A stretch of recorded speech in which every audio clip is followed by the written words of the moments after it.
Next up, we're delighted to welcome Jenny Mack from the Institute of Public Health. So Jenny is on the policy team at the Institute, which is an all-Ireland body tasked with promoting the role of public health and reducing health inequalities on the island. So delighted to have you here, Jenny.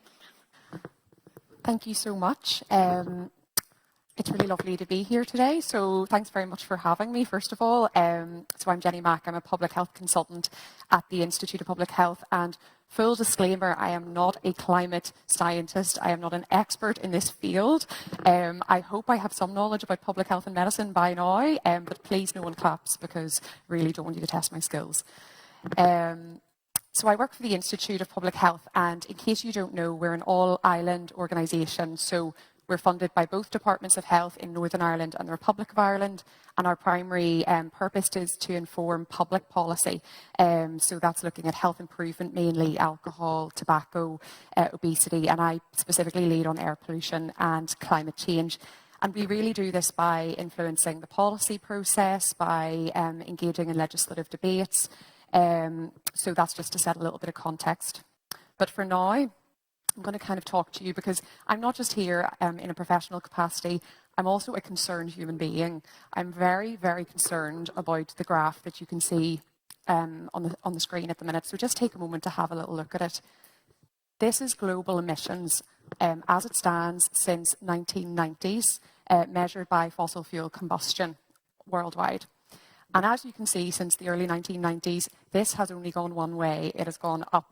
And that is despite the fact in the early 1990s, the United Nations Framework Commission for Climate Change was established. That has membership of 198 countries across the world. And the primary concern of that commission was to ensure that climate change emissions were not causing detrimental impact to human health, which is clearly not the case. And is there an equal contribution to the problem? Absolutely not. So this graph, again, is taken from the Lancet Countdown, and it's looking at the combustion from fossil fuels and carbon emissions across different development index countries. And what that means is that's a summary measure looking at a country in terms of how well developed it is in terms of health, and also just individuals having a decent standard of living. And you can see here that the high development index countries are producing 4 to 6 times more carbon emissions than low human development index countries.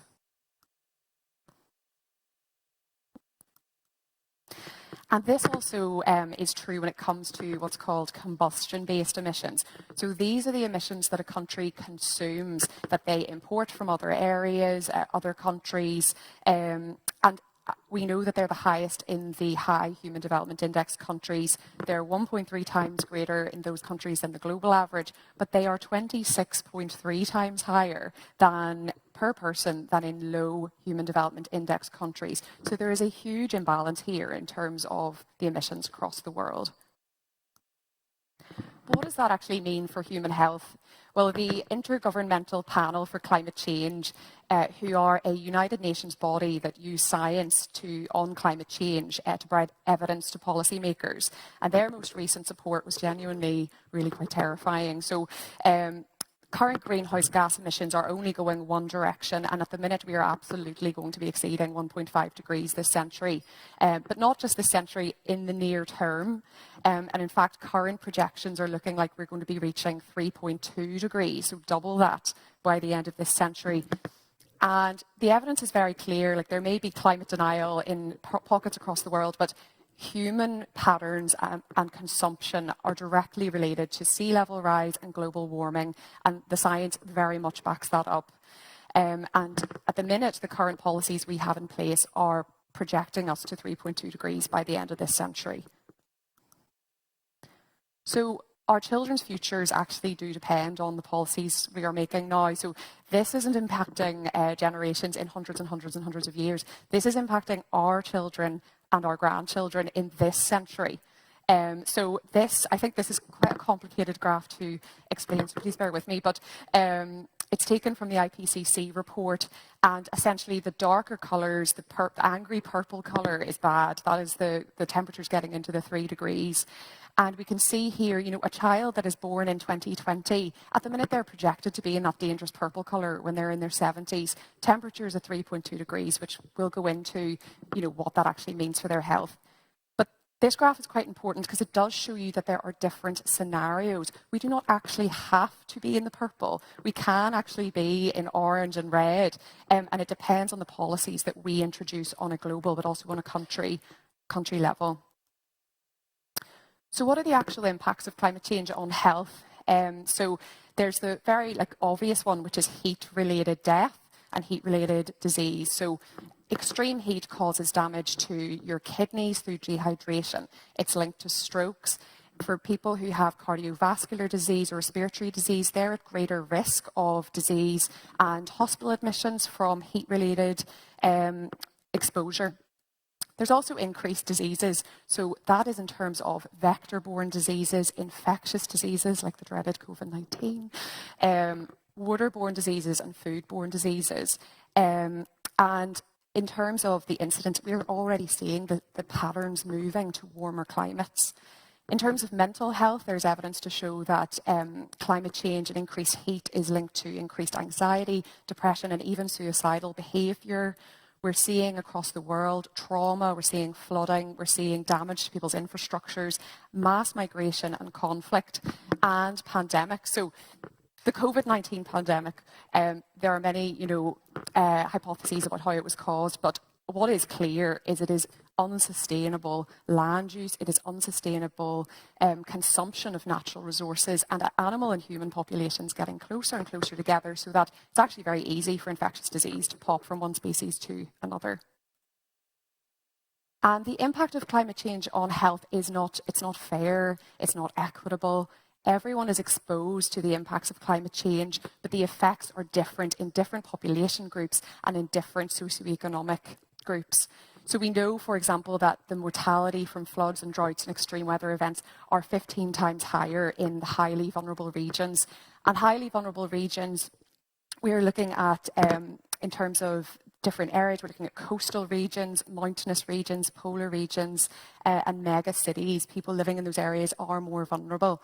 And in terms of, in our populations, women, children, pregnant women, older people, people who work outside, people with existing health conditions, they are all at greater risk of the impacts of climate change.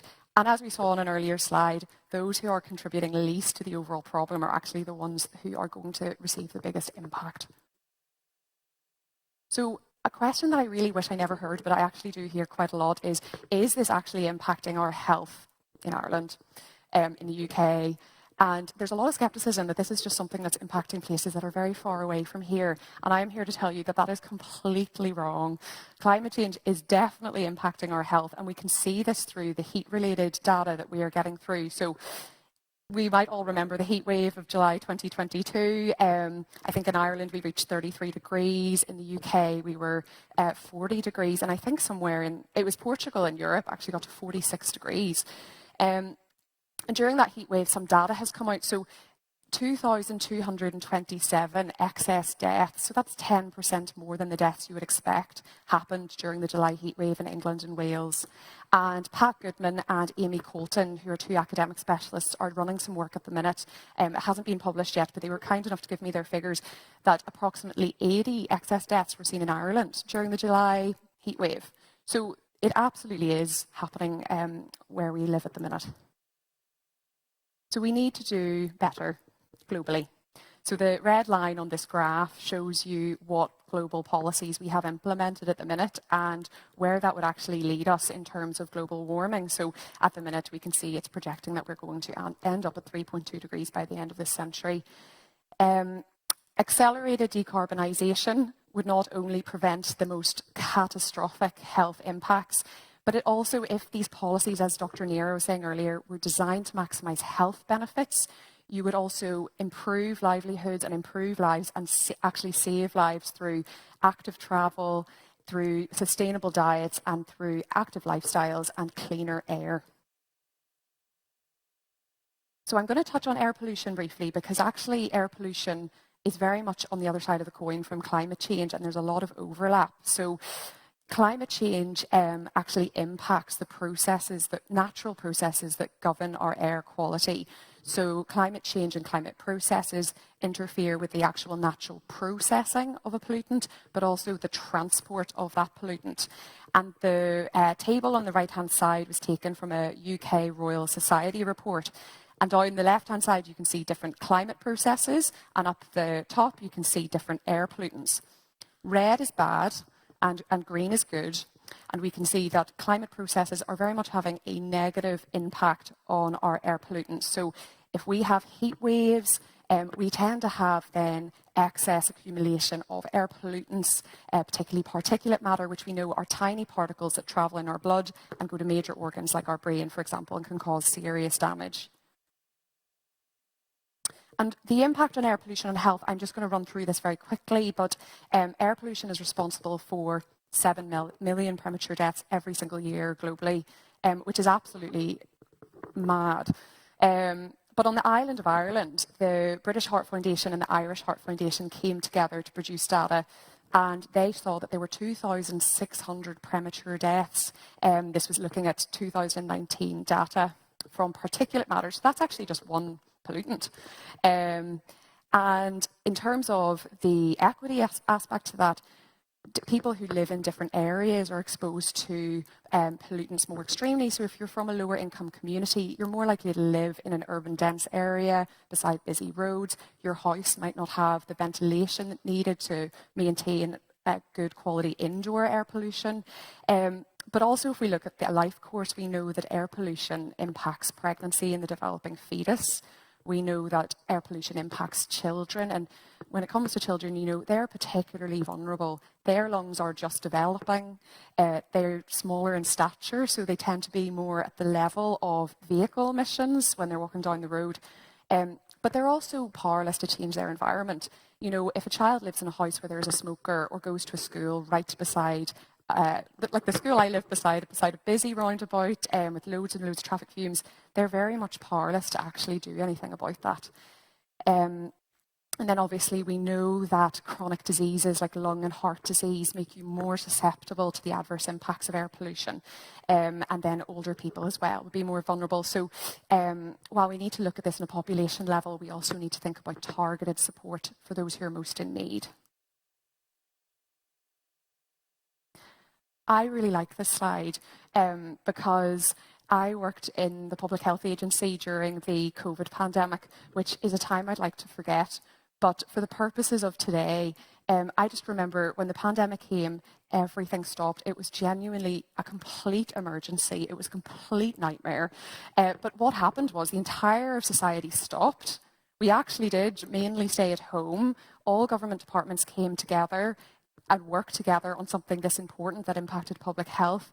But what we're failing to see at the minute, I think, on a global level, is that climate change is actually the biggest public health emergency that we're all facing. WHO say that and have said that for years. This is it.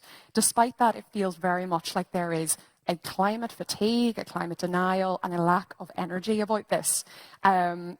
Hindsight is a wonderful thing. Like, we didn't see COVID coming and everyone did the best they could under the circumstances, but we actually do know about climate change. We know it's here and we know it's going to get worse. So we really need to do something about it. So that's going to be me now bringing you into the policy side of the talk. So in general, policy action on climate change and air pollution are mutually beneficial. So policies that are good for climate tend to also be good for air quality. There are, however, some exceptions. So you may or may not remember in the early 2000s, the UK government brought in a vehicle excise duty on diesel cars. And the reason they did that was because they were considered to be more fuel efficient. So this was to serve a climate policy goal. Whereas now we know that obviously diesel engines produce a huge volume of particulate matter, so it was actually working against air pollution goals. And then there's also policies that can be neutral for climate change and air pollution. So if you have a big power plant or an industry emitting huge amounts of CO2 and other air pollutants, and vulnerable population nearby. Like planning and things can control where these different sites are and can move them away from a town or a vulnerable place. But that policy isn't going to change the amount of carbon emissions that are produced. Place in that sense doesn't impact carbon emissions. But there are policies that do have win-wins for climate change and for air pollution. And they tend to be, there's quite a few actually, but the three I want to kind of focus on are encouraging active transport. And I do not mean telling people to cycle to work, because we need to be creating the supportive environment. In Belfast, I'd like to see cycle lanes that don't have glass in them, for example, just a small thing. That would be great.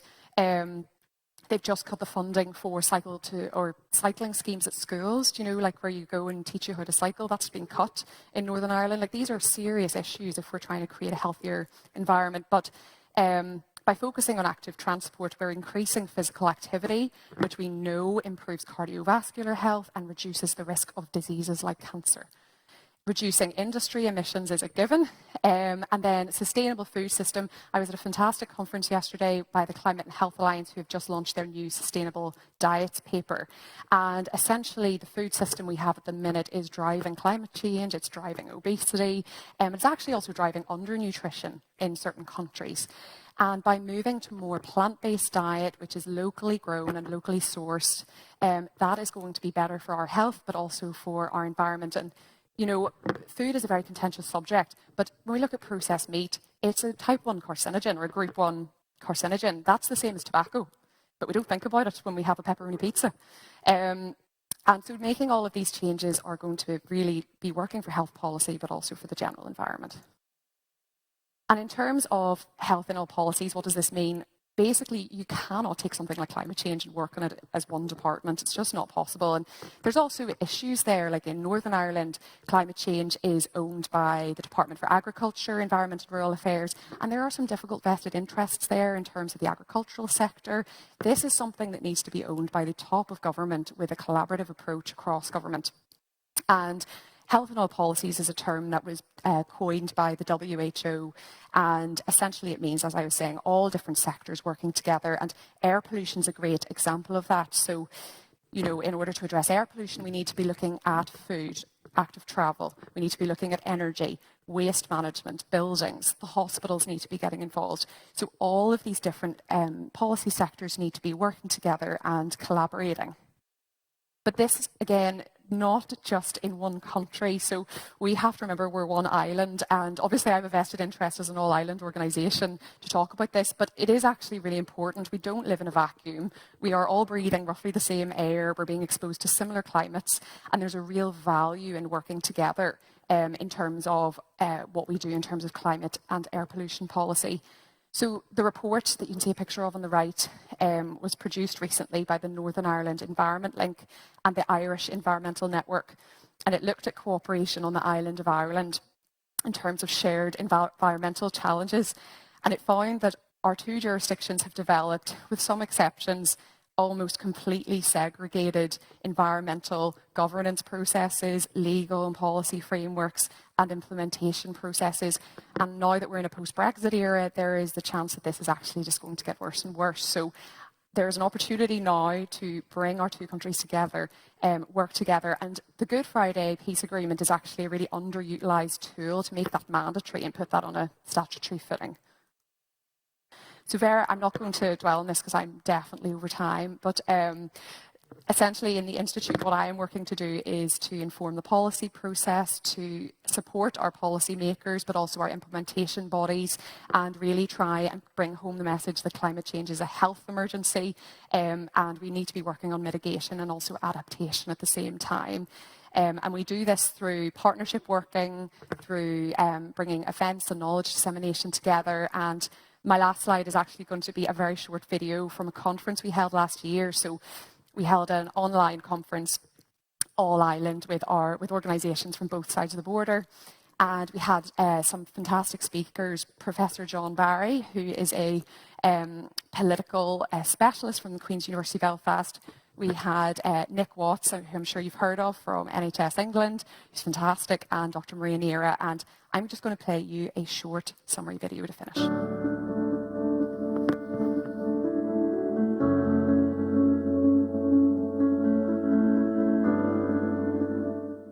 here to tell you that it's actually worse than you think in terms of the climate crisis.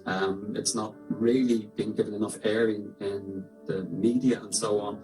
And I think it is a responsibility of us as professionals, whether it's researchers, academics, or public health professionals, that we need to understand, how bad it is and that we're going completely in the wrong direction in terms of addressing the planetary emergency.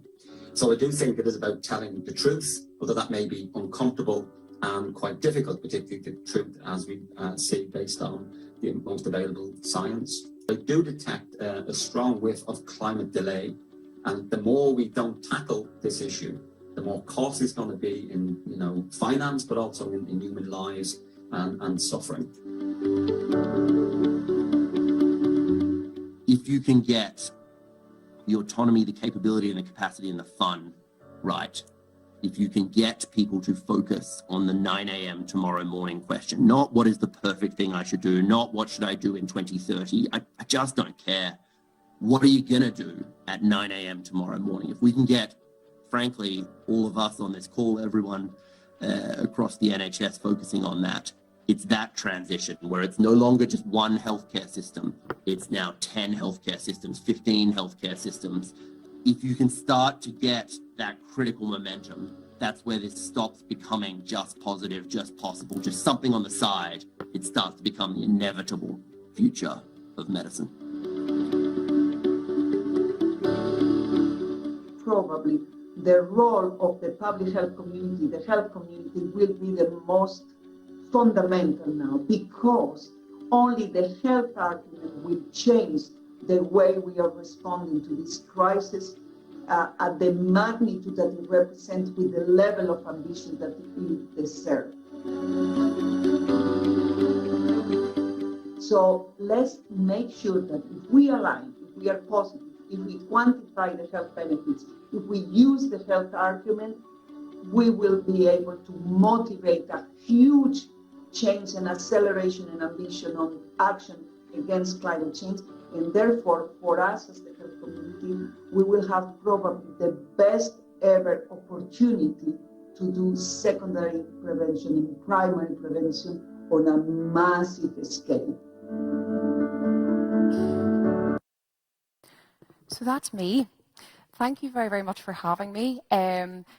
My clear message is the climate emergency is a health emergency.